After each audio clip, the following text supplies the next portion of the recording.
খবরদার খবরদার শাহজাহান চৌধুরী আর যারা নাও চিনে এরা এখনো পর্যন্ত মাটির তলে বসবাস করে।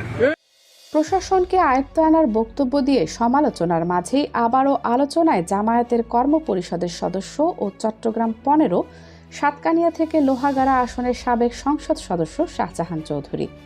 এবার তিনি আরেকটি বক্তব্যে বললেন, আল্লাহর ওয়াস্তে বাড়াবাড়ি করিয়েন না, আমার নাম শাহজাহান চৌধুরী। আমি শুনতেছি অনেকে নাকি উল্টাপাল্টা বলতেছে। খবরদার খবরদার খবরদার, আমার নাম শাহজাহান চৌধুরী। আমাকে যারা চেনেনি তারা এখনো মাটির নিচে বসবাস করে। আমি চোখ তুলে দেখতেছি, আমার জন্য আল্লাহ আছে।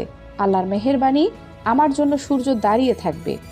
আল্লাহ তাআলা আমাকে এরকম মর্যাদা দিয়েছেন। জানা গেছে গত ১৩ নভেম্বর সাতকানিয়া উপজেলার চরতি ইউনিয়নের তুলাতলি এলাকায় গণসংযোগকালে জামায়াতের এ নেতা এ বক্তব্য দিয়েছিলেন। তবে তার বক্তব্যটি ছড়িয়ে পড়ে সম্প্রতি। এরপরেই এ নিয়ে সামাজিক যোগাযোগ মাধ্যমে শুরু হয়েছে নানা আলোচনা।